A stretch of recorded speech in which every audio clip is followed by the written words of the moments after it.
बुझिला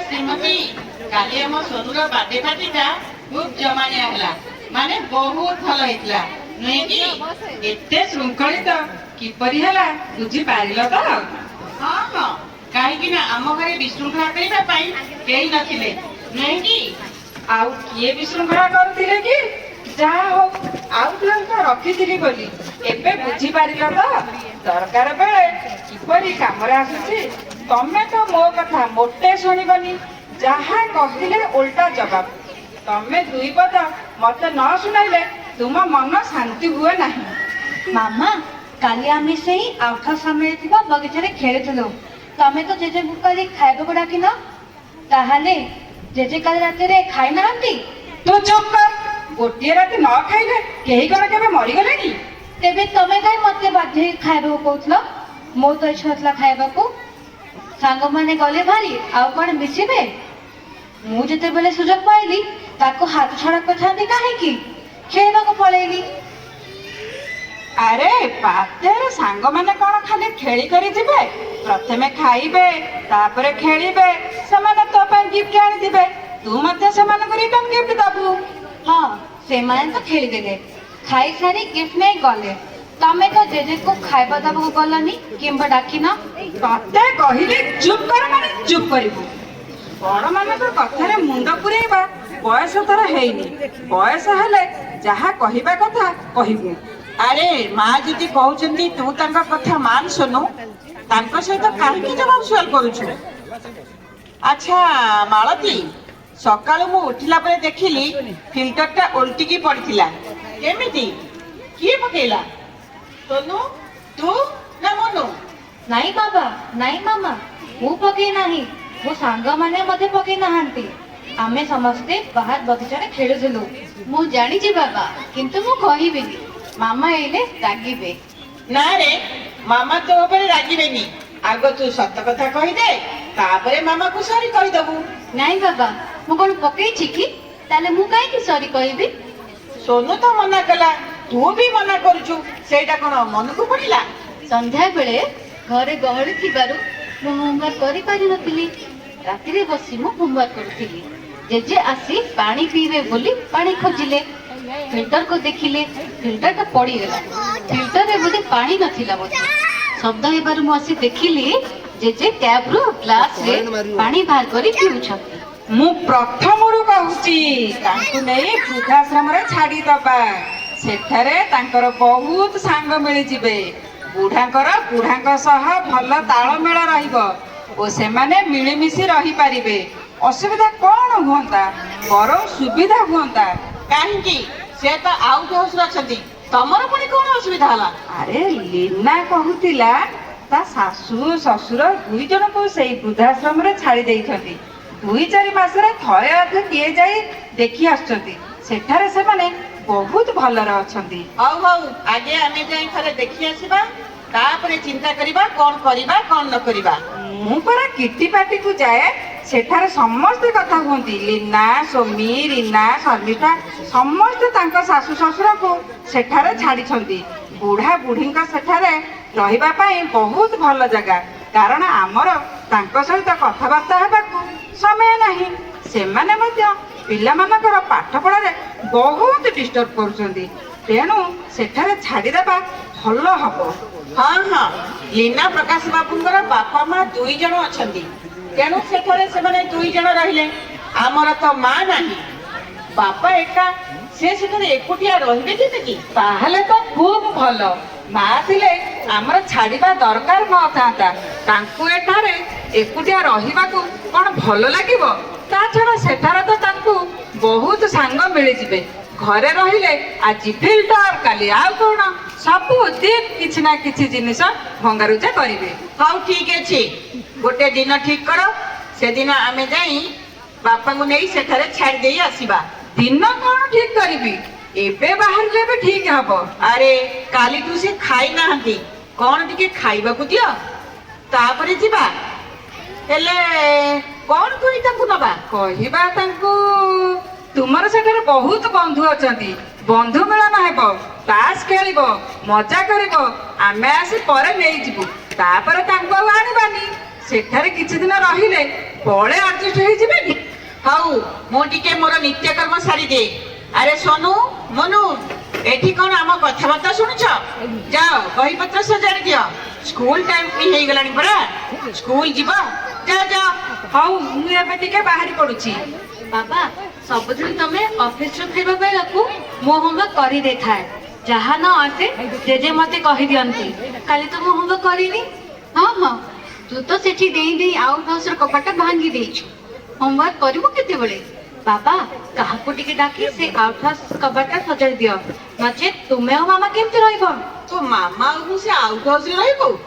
ନା ଶୁଣୁ, ଆଉଟ ହାଉସରୁ ବୃଦ୍ଧାଶ୍ରମ ଯିବେ। ଆଉଟ ହାଉସର କବାଟ ନ ସଜାଡ଼ିଲେ ବି ଚଳିବ। ହଁ ବାବା, ଆମେ ବଡ ହେଇଗଲେ ତମେ ବୁଢା ହେଇଯାଇଥିବ। ଜେଜେ ଯେମିତି ରହନ୍ତି ତମେ ବି ସେମିତି ରହିବ। ତାପରେ ଆମେ ସେଇ ବୃଦ୍ଧାଶ୍ରମରେ ଛାଡି ଦେଇ ଆସିବୁ। ସେଠାରେ କେତେ ସାଙ୍ଗ ଥିବେ, ତାସ ଖେଳିବ, କେତେ ମଜା ହବ।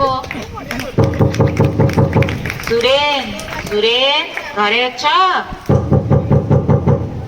ଆରେ ସୌମ୍ୟଜିତ, ମାଳତୀ, ମାଳତୀ, ଦେଖିବା ସେ କିଏ ଆସିଛି। କାଲି ବାର୍ଥଡେ କାହିଁ ଆସିଲୁନୁ ଯେ? କଣ କିଛି ଅସୁବିଧା ଥିଲା? ଓ ସୌମ୍ୟଜିତ ବାବୁ ନମସ୍କାର। ହଉ ଆପଣ ମାନେ କଥା ହଉଥାନ୍ତୁ, ମୁଁ ଚା ନେଇ ଆସୁଛି। ହଁ, ସେଥିପାଇଁ ଭାବିଲି ଆଜି ଏପଟେ ଟିକେ ମୁହଁ ମାରି ଦେଇ ଯିବି। କାଲି ତ ଆସିପାରି ନଥିଲି ନା। ସୋନୁ, ସୋନୁ ବେଟା ଆସିଲୁ, ହାପି ବାର୍ଥଡେ ବେଟା। Thank you uncle. କୁଆଡେ ଯାଇଥିଲ? ଏପଟେ ମୁହଁ ମାରିଯିବ। ମୋ ପୁଅ ବଣ୍ଟି କାଲି କ୍ରିକେଟ ଖେଳୁଥିବା ବେଳେ ବଲ୍ ବାଡେଇ ଗୋଟେ ପିଲାର ମୁହଁ ଫଟେଇ ଦେଲା। ସେମାନେ ଯାଇ ପୁଅ ନାଁରେ ପୋଲିସ କେସଟିଏ ଠୁକିଦେଲେ। ଥାନା ବାବୁ ମତେ ଫୋନ କରି ଡାକିଲେ। ମୁଁ ଯାଇ ଥାନାରେ ପହଞ୍ଚିଲା ବେଳକୁ ସେମାନେ ପଇସା ନ ନେଇ କେସ୍ ଉଠାଇବାକୁ ରାଜି ନୁହନ୍ତି। ତୁ ପୁଣି କଣ କଲୁ? ପଇସା ଦେଲୁ ନା ଅନ୍ୟ କିଛି ବ୍ୟବସ୍ଥା କଲୁ? ମୋ ବାପା ପୋଲିସ ଇନ୍ସପେକ୍ଟର ହୋଇ ରିଟାୟାର୍ଡ କରିଥିଲେ। ତାଙ୍କର ବହୁତ ଖାତିରି ମଧ୍ୟ ଅଛି। ପୋଲିସ ହିସାବରେ ତାଙ୍କର ଭଲ ନାଁ ମଧ୍ୟ ଅଛି। ଏହିପରି ବହୁତ କେସ୍ ସେ ତାଙ୍କ ଜୀବନ କାଳ ମଧ୍ୟରେ ସମାଧାନ କରିଛନ୍ତି। ତେବେ ସେ ନିଶ୍ଚୟ ତତେ ରାସ୍ତା ଦେଖେଇ ଦେଇଥିବେ। ସେ କଣ ମୋ ପାଖରେ ଅଛନ୍ତି? ବାପା ମା ଦୁହେଁ ବୃଦ୍ଧାଶ୍ରମରେ ରହୁଛନ୍ତି। ମୁଁ ବୃଦ୍ଧାଶ୍ରମ ଯାଇ ତାଙ୍କୁ ଆଣିବା କଥା କହିବାରୁ ତାଙ୍କ ଅଥରିଟି ରୋକଠୋକ ମନା କରିଦେଲେ। ମୁଁ ଯେଣେ ତେଣେ ମୋ ଅସୁବିଧାଟା ତାଙ୍କ ପାଖରେ କହିଲି। ବାପା ଶୁଣି ନିଜେ କହିଲେ, ନା, ମୁଁ ଯାଇ ମୋ ନାତିର କେସଟାକୁ ବୁଝିବି। ଆଚ୍ଛା ସୌମ୍ୟ, କାଇଁ ବାପା ତ ଆସିନାହାନ୍ତି? ସେମାନେ କାଲି ଛାଡିବେ। ମୁଁ ତାଙ୍କୁ ଯାଇ କାଲି ଆଣିବି। ଓହୋ, ଏମିତି କଥା। ତାଙ୍କୁ ଆଣିବାକୁ ହେଲେ ଅନୁମତି ନେବାକୁ ପଡେ? ହଁ। ଆଚ୍ଛା ସୁରେନ, ତୁ ନିଶିକାନ୍ତ କଥା ଜାଣିଛୁ? ସେ ପରା ତା ବାପା ମା ଦି ଜଣ ଯାଙ୍କୁ ବୃଦ୍ଧାଶ୍ରମରେ ଛାଡି ଦେଇଥିଲା। ନା ଦେଖିବାକୁ ଯାଉଥିଲା ନା ତାଙ୍କ ଖବର ବୁଝୁଥିଲା। ଥରେ ତା ପୁଅର କେମିଷ୍ଟ୍ରି ଲ୍ୟାବରେ ଅସାବଧାନତାରୁ ଏସିଡ ପଡିଯାଇ ବାମ ଆଖିଟା ପୁରା ନଷ୍ଟ ହୋଇଗଲା। ବୃଦ୍ଧାଶ୍ରମରେ ତାଙ୍କ ବାପା କେମିତି କେଜାଣି ଖବର ପାଇଲେ। ନିଶିକାନ୍ତକୁ ଡକାଇ କହିଲେ, ତୁ ଯା ଡାକ୍ତର ପରାମର୍ଶ କର। ମୁଁ ଗୋଟିଏ ଆଖି ମୋ ନାତିକୁ ଦେବି। ସେ ପାଠ ପଢିବ, ବଡ ମଣିଷ ହବ, ଭଲ ମଣିଷଟିଏ ହବ। ମୋରି ଆଖିରେ ସାରା ଦୁନିଆ ଦେଖିବ। ସେ ତା ବାପାଙ୍କ ଆଖି ତା ପୁଅ ଆଖିରେ ଲଗାଇଲା? ହଁ, ଆଉ ଲଗାଇବ ନାହିଁ? ସେବେଠାରୁ ପରା ତା ବାପା ଗୋଟିଏ ଆଖିରେ ଦେଖୁଛନ୍ତି। କିନ୍ତୁ ସେ ଆଉ ତା ବାପାଙ୍କୁ ବୃଦ୍ଧାଶ୍ରମ ପଠାଇଲା ନାହିଁ। ଅଙ୍କଲ, ଅଙ୍କଲ, ଆପଣଙ୍କ ବାପା ବି ସେଇ ବୃଦ୍ଧାଶ୍ରମ ରହନ୍ତି? ହଁ ରେ ବାପା, ଆମେ ପରା ତାଙ୍କୁ ସେଇଠି ଛାଡି ଦେଇଥିଲୁ। ମାମା କହୁଥିଲେ ଆମ ଜେଜେଙ୍କୁ ବି ବାବା ଓ ମାମା ସେଇ ବୃଦ୍ଧାଶ୍ରମରେ ଛାଡିବାକୁ ଯିବେ ବୋଲି। ମୁଁ କିନ୍ତୁ ଆଣିଲା ପରେ ତାଙ୍କୁ ଆଉ ବୃଦ୍ଧାଶ୍ରମ ଛାଡିବି ନାହିଁ।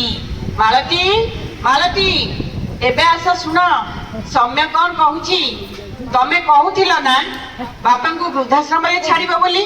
ଏଇ ଦେଖ, ସୌମ୍ୟ ଆଜି ସେଠାକୁ ଯାଇ ବାପାଙ୍କୁ ଆଣିଲେ କେସରୁ ରକ୍ଷା ପାଇବ। ନିଶିକାନ୍ତ ମଧ୍ୟ ତା ବାପାଙ୍କ ଆଖି ପୁଅ ଆଖିରେ ଲଗାଇଲା ବୋଲି ପୁଅ ଆଜି ଦୁନିଆ ଦେଖୁଛି। ଏମିତି କଥା ମୁଁ ଏବେ ବୁଝିପାରିଲି। ବୃଦ୍ଧ ବାପା ମା ଆମର ସବୁବେଳେ ମଙ୍ଗଳ ଚିନ୍ତା କରୁଛନ୍ତି। ଆମେ କେବେ ହେଲେ ଆମ ବୃଦ୍ଧ ପିତାମାତାଙ୍କୁ ବୃଦ୍ଧାଶ୍ରମକୁ ଛାଡ଼ିବା ନାହିଁ।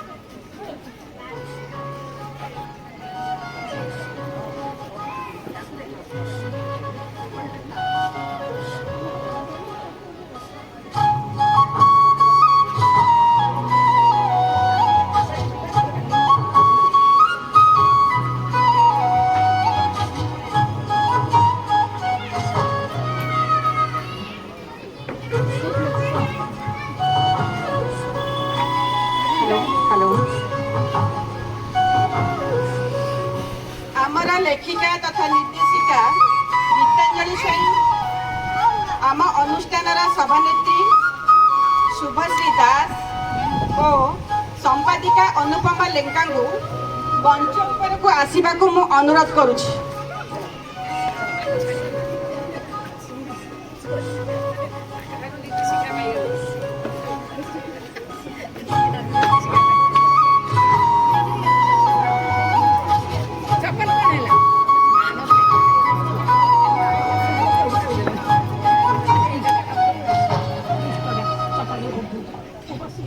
ବାପା ମା ହେଉଛନ୍ତି ଆମର ଚଳନ୍ତି ଠାକୁରା।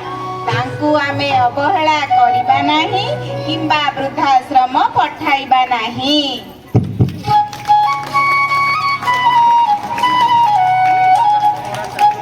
ଘର ଏକ ମନ୍ଦିର, ଗୁରୁଜନ ଘରେ ଥିଲେ ଘର ଲାଗେ ସୁନ୍ଦର। ବନ୍ଦେ ଉତ୍କଳ ଜନନୀ, ଜୟ ଜଗନ୍ନାଥ।